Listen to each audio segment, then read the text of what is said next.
Hi friends, जय जगन्नाथ। तो आज ब्लॉग टी आम स्टार्ट करुचे 12टा पाखापाखि। तो बापुलू ता बापा सहित कांदुला जावाई। हाय कर हाय हाय कर दे हाय कर दे बापू टे हाय कर देलु बाबला हाय कर दे हाय कर दे। से पूरा व्यस्त अच्छी मोबाइल ले। तो आमर बाहर किसी काम अच्छी टे काम सारिके आसबा तापर कथा हला। आज देखंतु तिरुपतिर वेदर टिके वर्षा पाग करिछि। तो पवन भी दौची पाग जेहेतु एते भल नाही। तो आमे कार रे आज हेतपई आसिलु तिरुपतिर दृश्य टिके देखि दियंतु।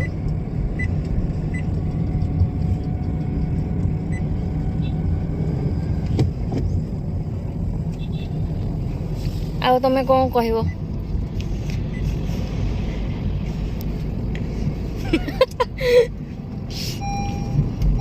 पाग बढ़िया अच्छी भल ना कहीं भल अच्छी पाग मेघुआ पाग अच्छी शीत ना खरा भी ना लॉन्ग ड्राइव दरकार शॉर्टकट नहीं बट परिस्थिति अभी ठीक नहीं माने काम रोचे। एबे टेम्परेचर जेहेतु टिके कम अच्छी तो बहुत ठंडा लगुच। तिरुपति जमा भी ठंडा नहीं। बाहर को बाहर हल्का टिके माने एमती ठंडा लगुच। घर भीतर पूरा गरम फैन लगाई माने शोइबा होची सब करा होची। तो भल माने शीत कम। मोबाइल 24 घंटा खाली मोबाइल। एटा देखंतु तिरुपतिर सब्जी मंडी ने परिवा सब मिले सेमती लंबा लाइन पूरा लगी देखि पार्थिव आग जाए। तो मेठी भावुछु एठु नबु किछि साग फ्रेश अच्छी। तो चलतु देखिबा कौन कौन परिवा अछि। देखंतु परिवा सब फ्रेश अच्छी। परिवा गुटा 30 टंका लेखा गुड़ा सेपटा भी परिवा सब अच्छी। एड़ा सब गोटा बेड़ा है 30 टंका। किसी परिवा अच्छी। ये गोटे प्रॉब्लम हो कि लैंग्वेज प्रॉब्लम कहीं पूरा तेलुगु कहते हिंदी जमा नहीं। तो ये आपण मैंने जानी रखी था साउथ रे माने पुटुड़ माने तिरुपति पुटुड़ ही जमा मिलूनी। आउ लोकल मार्केट रे माने ये बुईताड़ जमा भी मिलूनी। आपन को एमती मॉल फॉल रे जाके बुईताड़ आनिया पे पड़िबो। एडी बुईताड़ आ पोटळ जमा ही मिलूनी ना। बापुल तू कोटा खाइबू? कोटा खाइबू बाबा? केडा खाइबू? एडा खाइबू?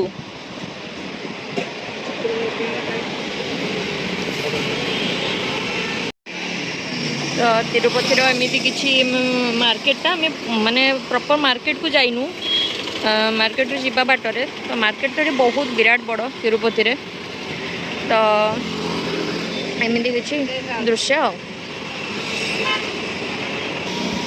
ये धनिया पत्र भी सब 30 टंका जहाँ भी ने 30 टंका। ये बहुत रेट सब परिबा जहाँ भी किଣିबे सब रेट। आलू तो 40 टंका आगु थिला एबे 50 टंका अछि। तो ओडिसा रे केते कोन आपण कमेंट करी कहबे आलू रेट केते अछि। तिरुपति रे आपण गोटे जिंस लक्ष्य मु करूची मु करूनी माने आपण भी जब आसबे लक्ष्य करिवे एठी हेलमेट रो जम्मा की यूज नाही। माने हेलमेट की यूज ही करू नांती। पुलिस तो चेकिंग तो बहुत दूर रे छाडंतु पुलिस चेकिंग भी जमा नहीं। आ हेलमेट भी माने केही पिंदु नांती। बोधे टूरिस्ट पाई बोधे एठी चेकिंग नहीं कि को माने के जानी मु भी जानी पारुनी। हमर ओडिसा रे जेमिति हेलमेट माने निहाती पिंधिया दरकार। तो एठी हेलमेट रो माने जम्मा भी केही यूज करना क्यों करंतु माने केही गोटे भी हेलमेट पिंधुचंती कि नहीं देखंतु केही भी हेलमेट नहीं। एबे जणे मु देखली माने गोटे हेलमेट पिंधि कि जणे आसुचंती। तो यही रास्ताटा आपण देखुं जे ऊपर को अच्छी ओवरब्रिजटा यहीपटे आपड़ देकी माने जापारे तिरुपति बालाजी पाखक 2-3टा एमती माने ओवरब्रिज अच्छी माने कनेक्ट होती आ गोटे आगु को गले मुझे जीवी ताकू देखी सेपट गोटे आसूची एमती 3टा मिसी एठी कारपेंटर वाला आसिकी तो सेठी काच सब फिटिंग करूछंती तो अबे आपन को मु देखौची केमिति कोन फिटिंग हैला एटा बे हमर एबे लगा हला काल जोडा हमें दबा पई जाइथिलु तो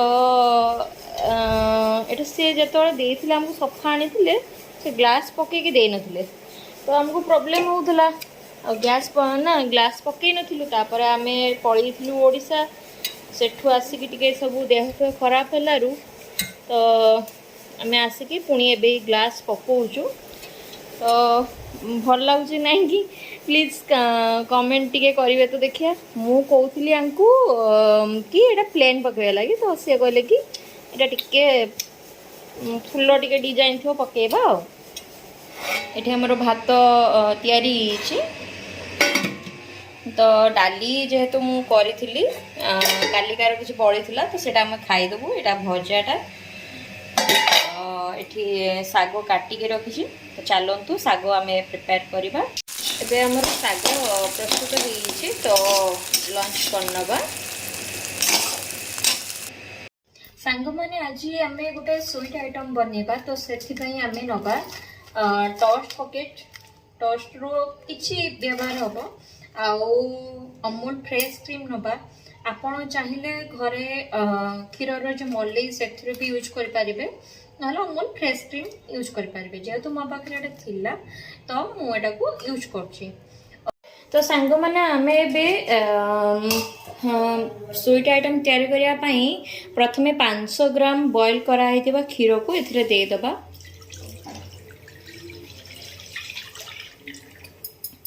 500 ग्राम क्षीर को एबे दियाहला तापर हमें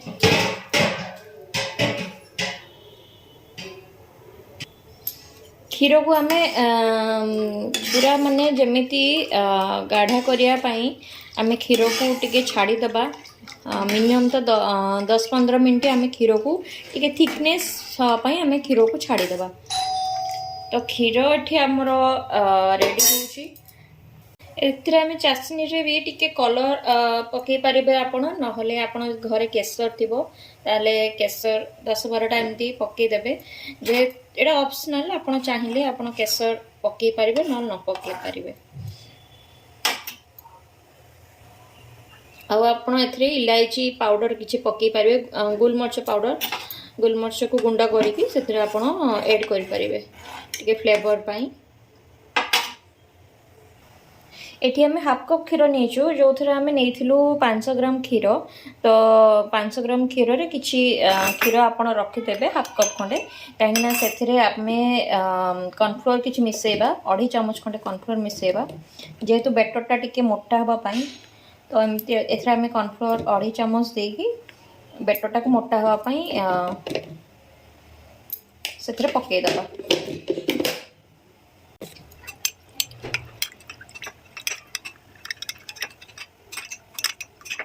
देखु ए फुटवा को लगे तो एबे हमें एट्रे किछि हाफ कप चीनी पकेबा 500 ग्राम क्षीर रे तो आपण हाफ कप चीनी पकेबे हाफ कप चीनी पड़िला ता सहित आपण फ्रेश अमूल क्रीम पकई पारिबे नहले आपण घरे करिथिबा मलई की भी आपण पकई पारिबे तो एथरा हमें क्रीम किछि पकेबू तो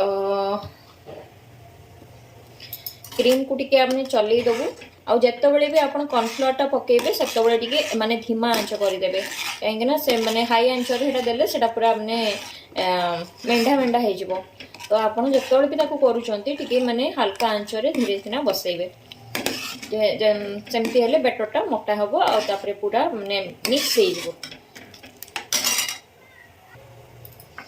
एठी आमे कॉर्नफ्लोर जे करिथिलु क्षीर रे मिसिकी ताको एथरे आमे ढाली दबा ढाली देके धीरे धीरे चलेबा ताहले से क्षीरटा धीरे धीरे ता सहित मिसी जबो आउ माने देखंतु धीरे धीरे क्षीरटा भी माने टिके माने मोटा ही आसलानी ମାନେ ନିଜକୁ ଜଣା ପଡ଼ୁଛି କଲାବେଳକୁ କ୍ଷୀରଟା ଧୀରେ ଧୀରେ ମୋଟା ହେଇ ଆସୁଛି। ତ ସେଥିରେ ଆମେ କ'ଣ କରିବା ନା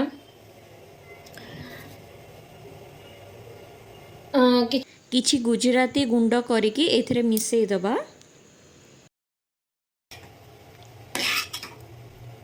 ଆପଣ ଚାହିଁଲେ ଆପଣ ସ୍କିପ୍ ବି କରିପାରନ୍ତି, ହେଲେ ଆପଣ ମାନେ ଟିକେ ମିଶାନ୍ତୁ। ମିଶେଇଲେ ନା ତାର ଟେଷ୍ଟଟା ଟିକେ ଯେହେତୁ ସୁଇଟ୍ ଆଇଟମ୍ ତ ଟିକେ ଗୁଜୁରାତିର ଫ୍ଲେଭରଟା ଟିକେ ଆସିଲେ ମାନେ ଭଲ।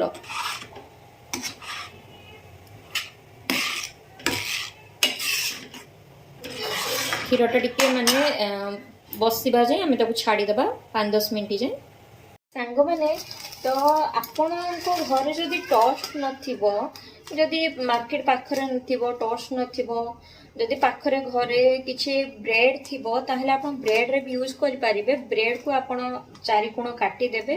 କାଟି ଦେଇକି ତାକୁ କ'ଣ କରିବେ ନା ଟିକେ ଡିପ୍ ଫ୍ରାଏ କରିଦେବେ, ଟିକେ ରେଡ୍ ହେବା ଯାଏଁ ଫ୍ରାଏ କରିଦେବେ। ଫ୍ରାଏ କରିଦେଲେ ବି ଏଇ ସେପ୍ର ଆସିଯିବ, ଟୋଷ୍ଟ ସେପ୍ର।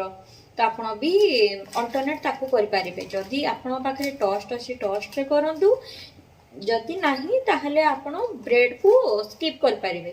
ଆପଣ ବ୍ରେଡ୍ ବି ସେମିତି କାଟିକି ଏଇ ସାଇଜ୍ର ତାକୁ ବି ଛାଙ୍କିକି ଆପଣ ସେମ୍ ପ୍ରୋସେସ୍ରେ ୟୁଜ୍ କରିପାରିବେ। ଦେଖନ୍ତୁ ଏଠି ପୁରା କେତେ ବହଳିଆ ହେଇ ଆସିଲାଣି। ତ ଆମେ କ'ଣ କରିବା ନା ଟିକେ ଟେଷ୍ଟ କରିବା, ଆର ଟିକେ ପଛ ଏମିତି କରିଦେବା। ପଛ କରିକି ଦେଖିବା କି ଏଇଟା ଏମିତି କନସିଷ୍ଟେନ୍ସିରେ ଆସୁଛି। ଯଦି ଏଇଟା ଏମିତି ଆସୁଥିବ ତାହେଲେ ଜାଣିବେ କି ଏଇଟା ପୁରା ହେଇ ଆସିଲାଣି। ଆପଣ ଯଦି କଲର୍ ଏଡ଼୍ କରିବା ପାଇଁ ଚାହୁଁଛନ୍ତି ଆପଣ ଏଡ଼୍ କରିପାରିବେ। ଯେହେତୁ ଆମେ ଘରେ ମୁଁ ତିଆରି କରୁଛି, ମୁଁ ଆଉ ସେଥିପାଇଁ କଲର୍ ଏଡ଼୍ କଲିନି, କାହିଁକିନା ବିନା କଲର୍ରେ ତ ଆମେ ଖାଇ ହେବ। ତ ଆମେ କିଛି ସମୟ ଆକୁ ବନ୍ଦ କରିଦେବା। ବନ୍ଦ କରିକି ଟିକେ ଥଣ୍ଡା ହେବା ପାଇଁ ଛାଡ଼ିଦେବା। ତାପରେ ଆମେ ପ୍ରୋସେସ୍ ପୁଣି ଷ୍ଟାର୍ଟ କରିବା। ଏଠି ଆମର ଚାଶନି ଯେ କରିଥିଲି ତାକୁ ଏଠି କରିକି ରେଡ଼ି କରିଦେଇଛି। ତ ଆମେ ଏବେ ଟୋଷ୍ଟକୁ କ'ଣ କରିବା, ଧୀରେ ଧୀରେ ଏଠି ଆମେ ରଖିବା।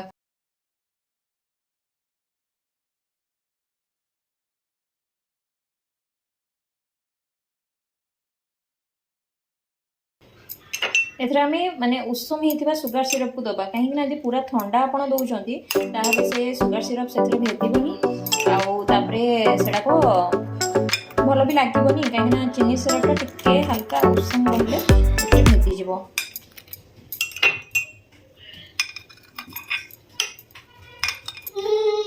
ଏଠି ବାପୁଲ ଆସିକି ମୋତେ ଟାଣିଲାଣି, ତା ଖାଲି ମାମା ଦରକାର। 24 ଘଣ୍ଟା ମାମା ଛଡ଼ା ଆଉ କିଛି ଦରକାର ନାହିଁ।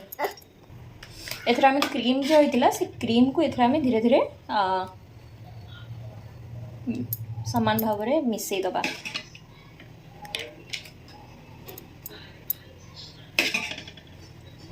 ଆପଣ ନିହାତି ଏଇଟା ଘରେ କରିକି ଖାଇବେ, ଦେଖିବେ ଭଲ ଲାଗିବ। ବେଶୀ କିଛି ଝଞ୍ଝଟ ନାହିଁ କି ଜିନିଷ ବେଶୀ କିଛି ଦରକାର ନାହିଁ, ଅଳ୍ପ ଜିନିଷରେ ହେଇଯିବ। ଆମେ ଆଉ ଗୋଟେ ଆକୁ ଲେୟାର ଦେବା, କାହିଁକିନା ଏଇଟା ଗୋଟେ ଲେୟାର ଗଲା, ତାପରେ ଆଉ ଗୋଟେ ଲେୟାର ଦେଇକି ମୁଁ ଆପଣଙ୍କୁ ଫାଇନାଲ୍ ଇଏଟା ଦେଖାଉଛି ହେଲା। ଏବେ ଆମେ ସେକେଣ୍ଡ ଲେୟାର କରିଦେଇଛୁ। ସେକେଣ୍ଡ ଲେୟାରରେ ଆମେ ପୁଣି ଚିନି ସିରପଟାକୁ ଆମେ ତାକୁ ଡିପ୍ କରିଦେବା ଭଲସେ। ଚିନି ସିରପ ଡିପ୍ କରି ସାରିଲା ପରେ ଆମେ ତାକୁ ପୁଣି କ୍ରିମ୍ ଏଥିରେ ପୁରେଇ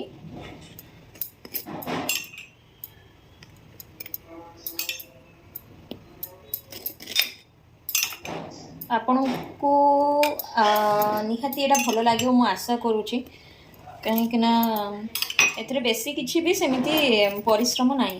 ତ ଆପଣ ଭାବୁଥିବେ କି ପରିଶ୍ରମ ବହୁତ ଅଛି, ତ ସେମିତି କିଛି ବେଶୀ ପରିଶ୍ରମ ନାହିଁ। ଆମେ ଏଇଟାକୁ ସବୁ ଏଥିରେ ମିଶାଇ ଦେବା। ତାପରେ ତା ଉପରେ କ୍ରିମ୍ଟା ଫାଇନାଲ୍ କ୍ରିମ୍ଟା ଢାଳିଦେବା। ମୁଁ ଭାବୁଥିଲି କ୍ରିମ୍ଟା ମାନେ ଅଧିକା ହେବ, ହେଲେ ଅଧିକ କିଛି ନାହିଁ, ମାନେ ପୁରା ଠିକ୍ଠାକ୍ ହେଇଯିବ ଲାଗୁଛି। ଯଦିବ ବେଶୀ ମାନେ ବଳିବନି, ହେଲେ ପୁରା ପରଫେକ୍ଟ ହେବ ଲାଗୁଛି।